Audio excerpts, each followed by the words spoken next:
मैं एक शिक्षिका हूँ और एक माँ हूँ। मेरे पुत्र भी आज परेशान है, मेरे छात्र भी परेशान। मैं तो दोहरी मार से घायल हूँ। जय बिहार! जय बिहार!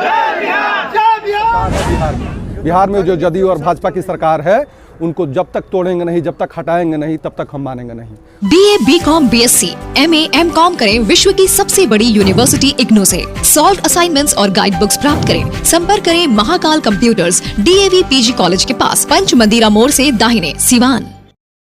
क्या कहेंगे, आज कैंडल मार्च आप लोगों ने निकाला है? जी, ये विगत दिनों में जो 17वीं BPSC की प्रारंभिक परीक्षा जो हुई थी, उसमें भारी मात्रा में जो धांधली हुई है और बिहार के 4 लाख जो छात्र हैं, उनके साथ जो नाइंसाफ़ी हुई है, सरकार ने जो करा है, उसके खिलाफ आप देख रहे हैं कि महीनों से छात्र आंदोलनरत हैं। और हमारी जन सुराज पार्टी के जो प्रणेता है आदरणीय प्रशांत किशोर जी, वो भी पिछले 10 दिन से जो हैं वो फास्टिंग पे हैं। आज 11वां दिन है, तो उसी को लेकर के हम प्रखंड स्तरीय ये आज कैंडल मार्च का आयोजन किए हैं। और ये सरकार को बता देना चाहते हैं खुले रूप से कि बिहार के 4 लाख नौजवानों के साथ हम साथ हैं। उनके भविष्य के साथ आप खिलवाड़ नहीं कर सकते। ज़रूरत पड़ने पर ये सिर्फ आज चंद लोग हैं, हम हज़ारों और लाखों की संख्या में रोड पर उतरेंगे और आपकी इस तानाशाही सरकार को उखाड़ फेंकने का काम करेंगे। सरकार की क्या मजबूरी है एग्जाम नहीं करवा रहा है? अब उसमें क्या मजबूरी है, आप जानते हैं, आप खुद समझ सकते हैं। उसमें करोड़ों रुपया का घोटाला हुआ है। सारे SDM DSP के सीट जो हैं वो बिक चुके हैं। गरीब जो नौजवान हैं हमारे यहाँ, गरीब जो पढ़ने वाले लोग हैं, उनके साथ नाइंसाफ़ी हो रही है। उनके किस्मत से खिलवाड़ किया जा रहा है, उनके भविष्य के साथ खिलवाड़ किया जा रहा है। यही बात है कि सरकार री एग्ज़ाम कराने पर अडिग है कि हम नहीं कराएंगे। नहीं कराने के लिए सरकार ऐसा कर रही है, जबकि इससे क्या हो रहा है कि जो आम जनमानस के जो छात्र छात्राएँ हैं, उनके भविष्य का खिलवाड़ हो रहा है और उनके ज़िंदगी के साथ सरकार खेल रही है। कब तक आप लोग आंदोलन करेंगे? हम लोग, अब मैं आपको स्पष्ट रूप से बता दूं कि हमारे आदरणीय जो नेता हैं प्रशांत किशोर जी, वो आंदोलनरत हैं और हम बढ़िया से उनके मजबूती देने के लिए और बिहार के जो 4 लाख नवयुवक हैं, उनकी मजबूती देने के लिए जब तक उनको न्याय नहीं मिलेगा तब तक हम रोड पे आपको नजर आएंगे। जब तक तोड़ेंगे नहीं तब तक छोड़ेंगे नहीं। तोड़ना किसको? अरे वही तोड़ना ये जो कुशासन की सरकार है, अहंकारी की जो सरकार है बिहार में जो जदयू और भाजपा की सरकार है, उनको जब तक तोड़ेंगे नहीं, जब तक हटाएंगे नहीं, तब तक हम मानेंगे नहीं। हम अंतिम सांस तक जो भी हमारे 4 लाख छात्र हैं BPSC के, उनके हक और लड़ाई के लिए लड़ते रहेंगे। अंतिम सांस तक उसके साथ हैं और इस कुव्यवस्था को जब तक ख़त्म नहीं कर देते हैं, जब तक छात्रों को उनके भविष्य का जो चीज़ है वो मिल नहीं जाता है, तब तक उनके साथ रहेंगे और लड़ते रहेंगे अंतिम सांस तक। चलिए, आपका जी, छोटा सा परिचय आपका। जी, मेरा नाम जुनैद रिजवी, प्रखंड अध्यक्ष जन सुराज बढ़िया। शिक्षक हैं और आज रोड पे आप लोग हैं, क्या कहेंगे? मैं एक शिक्षिका हूँ और एक माँ हूँ। मेरे पुत्र भी आज परेशान है, मेरे छात्र भी परेशान। मैं तो दोहरी मार से घायल हूँ। मेरे पढ़ाए हुए छात्र यदि कुंठित हो जाएंगे तो हमारे देश का क्या होगा? हमारा भविष्य तो विद्यालय में ही पलता है।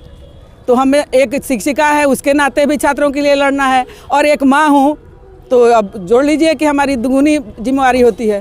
सरकार को असर नहीं पड़ रहा है? सरकार तो अपना आपा खो चुकी है, अपना विचार खो चुकी है, अंधी हो गई है। वो न्याय नहीं चाहती है, लेकिन ये होने नहीं देंगे। जो BPSC का जो यदि क्लियर है तो आप दिखाइए, CCTV कैमरा से सब कैद है। आप क्यों डरते हैं यदि गलती नहीं किए हैं तो? और डर के आप चाहिएगा तनाशाही चलाइएगा, मार दीजिएगा। हमारे बच्चों का पैर टूटा हुआ है, बच्चे चिल्ला रहे हैं, कराह रहे हैं, बेरोजगार है। बेरोजगार क्यों है? ऐसे ही हमेशा नीट का भी पेपर बिकता है, हर चीज़ लीक हो जाता है। तो हमारे अच्छे बच्चे जो है गरीब परिवार से, साधारण परिवार से इतना खर्च सहते हैं और जाकर बाहर रहकर 12-12 घंटा, 18-18 घंटा पढ़ते हैं, उनका क्या होगा? उनका साहस टूट जाएगा। भविष्य में जो भावी पीढ़ी है वो जान जाएगी कि तानाशाही की सरकार है, पढ़ने वाले का कोई गुजारा नहीं है। वो निराश हो जाएंगे, हमारा भारत का भविष्य निराश हो जाएगा। नीतीश जी को ये समझ नहीं आता है। नीतीश जी किस दबाव में आकर एक्शन नहीं ले रहे हैं? नीतीश जी दबाव में नहीं है, वे अब तानाशाह हो गए हैं। सट्ठा लग गया ना, एकदम सट्ठा के चलते उनका दिमाग खत्म हो गया है। वो भी एक विद्यार्थी रहे, कैसे एक विद्यार्थी का दर्द नहीं समझ रहे हैं? उनको समझना चाहिए।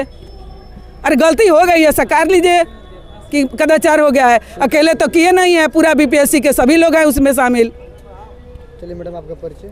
मैं अनीता आचार्य, या जन सुराज की जिला कार्यकर्ता हूँ। बिहार की सरकार जिस बर्बरता, दमनकारी और अहंकारी बन के हमारे बिहार के बच्चों का भविष्य बर्बाद कर रही है। बच्चों का ही नहीं, हमारे पूरे बिहार के बर्बादी बच्चों से भविष्य पर निर्भर करता है। और आज जिस तरह से बीपीएससी के बच्चों का भविष्य बर्बाद किया जा रहा है। यानी इसमें इतना ज़्यादा घोटाला हुआ है, जो अयोग्य बच्चों को योग्य बनाया जा रहा है। यानी जब तक हमारे प्रभावशाली बच्चे जो प्रतिभाशाली है उनको योग्य नहीं बनाया जाएगा तो हमारा बिहार की बर्बादी है। जैसे आज पलायन है, शिक्षा है, चिकित्सा इस कदर बर्बाद हो रहा है कि हमारे बच्चे योग्य जो पढ़े लिखे समझदार हैं वो बाहर जाने के लिए विवश है। हमारे यहाँ रोजी रोजगार नहीं है और यही अयोग्यता जो है हमारे बिहार को बर्बादी का कारण है। जैसे प्रशांत किशोर जी अपने मुहिम के द्वारा जनता को जगाने का काम किया, बच्चों के अन्याय के खिलाफ आकर शांतिपूर्वक गांधी मैदान में अनशन किया। उनको बर्बरता की तरह बच्चों को जिस तरह से पानी के बौछारे डालकर ठंडी के मौसम में निर्दयता से काम किया गया, जन सुराज के प्रणेता प्रशांत किशोर जी बच्चों की आवाज़ बनकर शांतिपूर्वक तरीके से अपना धरना प्रदर्शन किए। लेकिन सरकार बहरी, गूंगी, निकम्मी और जिसको कहा जाएगा तानाशाह, वो आके बच्चों के भविष्य को बर्बाद करने के लिए जन सुराज के प्रणेता प्रशांत किशोर जी का अनशन को उन्होंने धराशायी किया। लेकिन प्रशांत किशोर जी का कहना है कि हम अनशन जारी किए हैं, आज भी वो अनशन पर हैं और ये मनोबल हम लोगों को मिलता है कि हमारे बच्चों का भविष्य, बिहार के भविष्य के लिए जो व्यक्ति लड़ रहा है हम उनका साथ हर कदम से कदम मिला कर देंगे। यही दिखाई दे रहा है हमारा कैंडल मार्च कि हम लोगों के बीच आए हुए हैं और पूरा जोश और खरोश के साथ हम बिहार के भविष्य बर्बाद नहीं होने देंगे। मेरा नाम अवधेश यादव है, मैं पचरुखी प्रखंड का महासचिव और बिहार अभियान समिति का सदस्य भी हूँ। इस बात को कह रहा हूँ कि ये सरकार इस बात को ढंग से समझ ले कि लाठी दान जो छात्र पर जो चल रहा है, अगर उसको इंसाफ छात्र लोगों को न मिला तो ये लाठी दान बन करके वोट दान में तब्दील हो जाएगा, कन्वर्ट हो जाएगा। ज़्यादा दिन नहीं है, बस 10 महीने और कन्वर्ट होगा तो इसका जवाब हम लोग वोट दान से देंगे। 10 महीने में उनको जवाब भी मिल जाएगा। ये अच्छी बात नहीं है कि छात्र जो है कोई बाबू जो रैली पैर टूट रहा है, किसी का हाथ टूट रहा है और प्रशासन जिस तरीके से लाठी चला रही है, एक जो है किसी जो है बदमाश को उस तरीके से नहीं मारा जाएगा जिस तरीके से मारा जा रहा है बच्चों को। ये कोई बात नहीं है और इस तरीक़े से इस पर सरकार को सोचना चाहिए कि काम अच्छा से करें और सरकार जो है इस पर न्याय का काम करे। सरकार जिस तरह से बच्चों के साथ अन्याय कर रही है ये कहीं से ठीक नहीं है, ठीक ना। जब तक ये सब हम लोग तोड़ेंगे नहीं तब तक छोड़ेंगे नहीं। और दूसरा चीज़ की ठंडा के दिन में जैसे पानी का बौछार किया गया, वहाँ लाठी डंडे मारे बच्चों के ऊपर, ये कहीं से ठीक नहीं, बिल्कुल गलत है। 10 महीने के अंदर हम लोग नहीं सिखा दिए, नहीं बता दिए पलटू राम को, नीतीश कुमार सरकार को, तो वो समझेंगे।